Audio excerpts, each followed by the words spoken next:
Muy buenas amigos míos, ¿cómo han estado? Mi nombre es Enrique Zuleta y sean bienvenidos una vez más a mi canal Quique Te Enseña. En esta ocasión les traigo un video de hormigón armado donde vamos a abordar el estudio del comportamiento de elementos sometidos a fricción. Para esto nosotros vamos a empezar deduciendo todas las fórmulas que van a controlar justamente este comportamiento. Lo primero que nosotros tendremos que hacer entonces es poder determinar cuál es el comportamiento que van a tener tanto las deformaciones en una sección transversal como también los esfuerzos en el concreto. El primer concepto con el cual nosotros vamos a trabajar el desarrollo de nuestras ecuaciones va a ser que las deformaciones unitarias longitudinales que nosotros tendremos a lo largo de nuestra sección transversal van a ir variando de una manera lineal desde la parte superior hasta la parte inferior de nuestra sección transversal. Obviamente también nosotros debemos de considerar de que en sí por lo general nosotros tendríamos nuestra posición del eje neutro en una posición determinada, digamos por acá, ¿no? Y podemos llegar a tener, digamos que en la zona superior tendríamos la zona de compresión y en la zona de tensión. Si bien nosotros tendríamos lo referente a las correspondientes deformaciones unitarias de la sección transversal, en sí los esfuerzos solamente van a ser considerados en la zona de compresión. Luego de esto también podemos considerar cuál es la respuesta de los esfuerzos en la sección transversal. Para esto en sí nosotros tenemos que considerar previamente cuál es la magnitud del esfuerzo máximo en el concreto. En sí nosotros vamos a tomar dos estados. Un esfuerzo máximo que va a ser menor a 0.5 veces de la resistencia de compresión Fc' del hormigón, y también otro caso en el cual tendremos que obviamente el esfuerzo máximo será mayor a la mitad de la resistencia a compresión del concreto a los 28 días. Entonces, en la primera etapa nosotros podemos decir que en sí la distribución de esfuerzos que nosotros tendríamos en el concreto sería una distribución de tipo lineal. Si consideramos esta nuestra sección transversal y tomamos en cuenta este eje como nuestro eje neutro, nosotros podríamos decir que la distribución de esfuerzos que nosotros tendríamos en el concreto sería de este estilo, donde nosotros podemos notar obviamente la linealidad de los esfuerzos, teniendo en la parte superior este esfuerzo máximo que es menor que la mitad de la resistencia del hormigón a los 28 días. De igual manera nosotros podemos analizar esta segunda fase en la cual nosotros tenemos que el esfuerzo máximo es mayor a 0.5 veces de Fc'. En este caso, la distribución de esfuerzos que nosotros tendremos en nuestra sección transversal puede ser considerada como una distribución parabólica. Una distribución parabólica que llegaría a tener la siguiente formita. La observación sobre esta distribución de esfuerzos es el hecho de que el esfuerzo máximo en sí no se encuentra en la fibra superior, sino se encuentra en una fibra ligeramente abajo de la parte superior.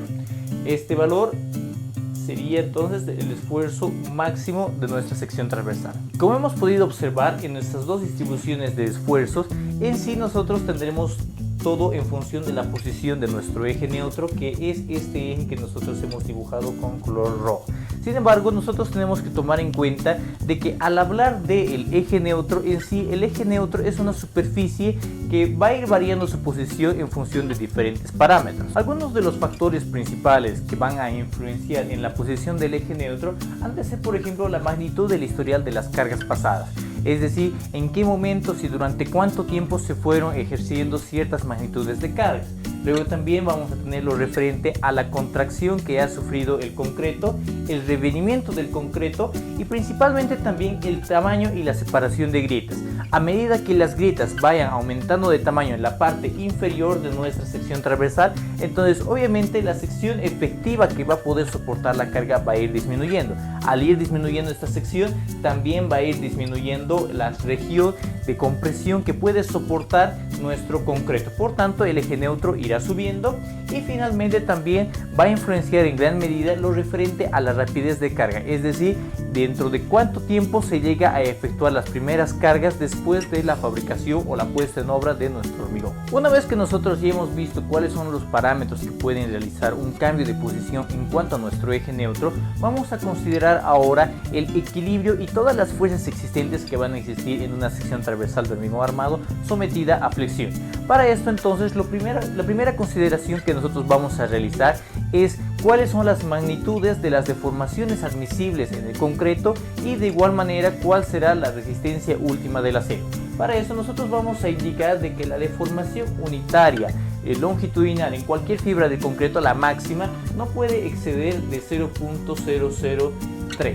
Mientras que la resistencia última del acero, el esfuerzo de fluencia, estará representado por la nomenclatura de FY. Para continuar entonces nuestro análisis, nosotros vamos a considerar una sección transversal de tipo rectangular. Esta sección transversal rectangular va a disponer para este primer ejemplo simplemente el refuerzo en la parte inferior. Aquí tendremos una cierta cantidad del área de acero. Ahora, en función de esto, nosotros vamos a tomar en cuenta de que esta viga se encuentra sometida a una determinada flexión. Nosotros vamos a considerar los esfuerzos existentes que nosotros dispondríamos. Habíamos estado hablando de que una sección transversal de este estilo tendría por un lado la posición de su eje neutro.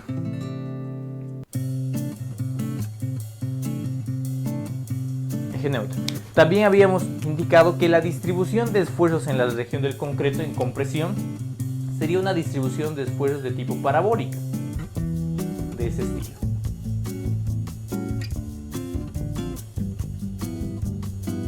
Y también nosotros en este caso vamos a disponer de la fuerza de tensión generada por los soportada por los refuerzos de acero.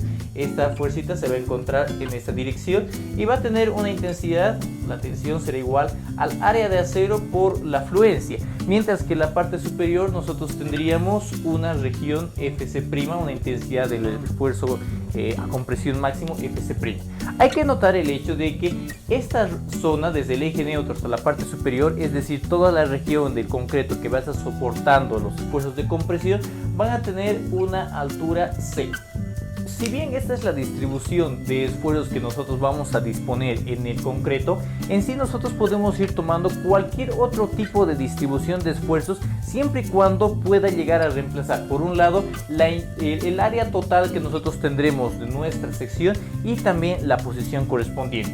En sí nosotros podemos tomar el modelo de Whitney, que nos indicaba que en sí se podía reemplazar el bloque de esfuerzos curvo por un bloque de esfuerzos rectangular.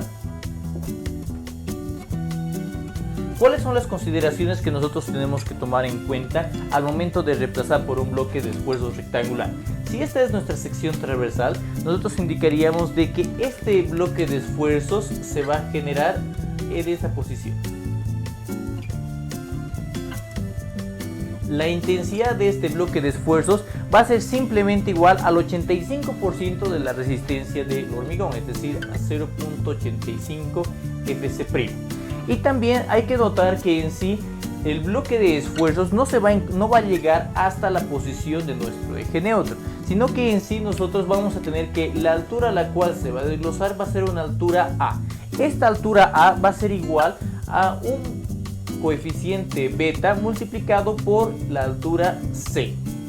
Entonces, una vez que nosotros tengamos en cuenta esto con respecto a nuestro bloque de esfuerzos del concreto, podemos decir que el acero se va a mantener de manera idéntica, área de acero por el esfuerzo de fluencia, ¿no?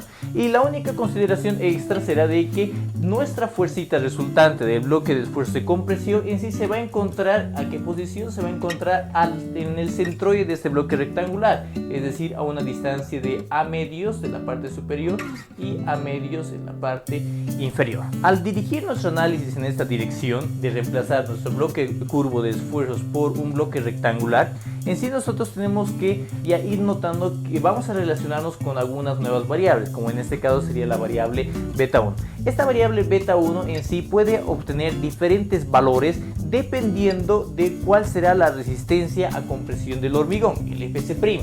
Entonces la condición que nosotros vamos a manejar es la siguiente: si el Fc' es menor o igual a 280 kilogramos por centímetro cuadrado, si es que esto es verdadero, entonces nosotros podríamos indicar de que el valor de nuestra variable beta 1 va a ser igual a 0.85. Por otro lado, si nuestro esfuerzo de compresión es mayor a 280 kilogramos por centímetro cuadrado, es decir, si esta condición no se cumple, nosotros podríamos decir de que nuestra variable beta 1 va a ser igual a 0.85 menos 0.05 multiplicado por el valor de Fc' menos 280 dividido entre 70.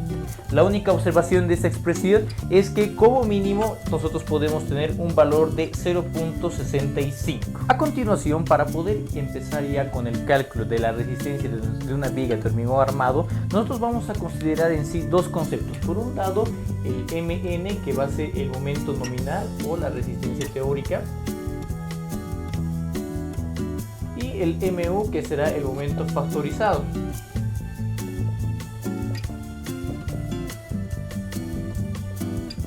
La idea en cuanto a la resistencia de una sección transversal ha de ser de que nuestro momento último tiene que ser menor o igual a un factor de minoración de cargas phi multiplicado por este momento nominal que nosotros estábamos determinando. Entonces el siguiente paso ha de ser ya ir planteando el equilibrio tanto de fuerzas horizontales como de momentos. Vamos a continuar entonces planteando el equilibrio de fuerzas horizontales en nuestra sección transversal. Para eso nosotros diríamos que la sumatoria de fuerzas en X tiene que ser igual a 0 y asumimos una dirección positiva para la sumatoria.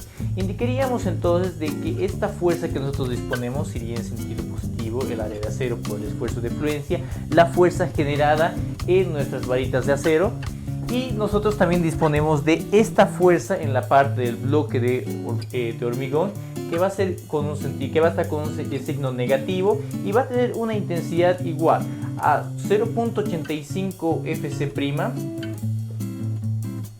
multiplicado por su altura, que será el bloque A, y multiplicado obviamente por su base. Su base será esa dimensión visto de la sección transversal, la base. Entonces 0.85 veces Fc' por A por B tiene que ser igual a 0. En realidad, si nosotros nos fijamos, nosotros vamos a conocer la cantidad de área de acero, conocemos el esfuerzo de fluencia, el Fc', el valor de B. Lo que nosotros queremos determinar cuál será la profundidad del bloque de esfuerzos de compresión en el concreto. Entonces de esta expresión nosotros podríamos indicar que este factor A ha de ser igual al área de acero por Fy dividido entre 0.85 veces Fc' por B, con lo cual entonces nosotros habríamos encontrado una primera expresión. Lo siguiente que nosotros vamos a hacer es considerar el equilibrio de momentos en nuestra sección transversal. Sumatoria de momentos será igual a 0. Hay que considerar obviamente que en esta sección se estará generando nuestro eje neutro un momento flexionante debido a las cargas que está soportando nuestra viguita.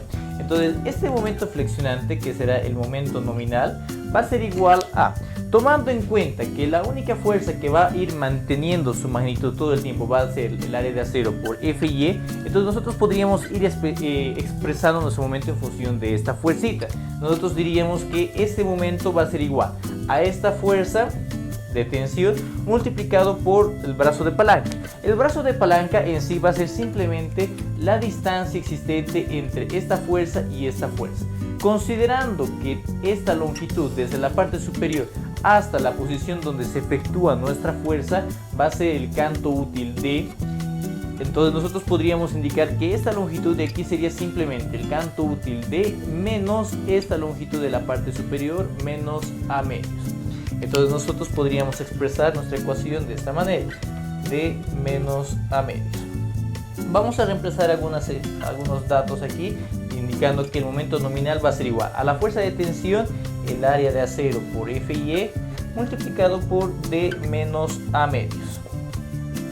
Vamos a continuar entonces reemplazando la expresión que habíamos determinado para la profundidad de bloque de esfuerzos en el concreto en nuestro momento nominal.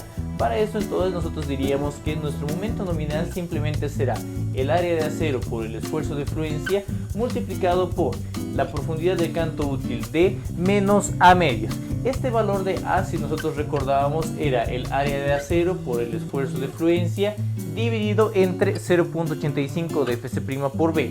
Ese 0.85 multiplicado por 2 nos botaría 1.7 de Fc' por B, donde nosotros entonces ya estaríamos disponiendo disponiendo de una expresión para poder calcular la resistencia de una sección transversal. Sin embargo, nosotros no vamos a trabajar con esa resistencia nominal, sino que nosotros tenemos que afectar esta resistencia nominal multiplicado por el factor de reducción de resistencias, ¿no? Entonces, para esto nosotros simplemente vamos a indicar que el momento último sería igual a ese factor phi multiplicado por el momento nominal.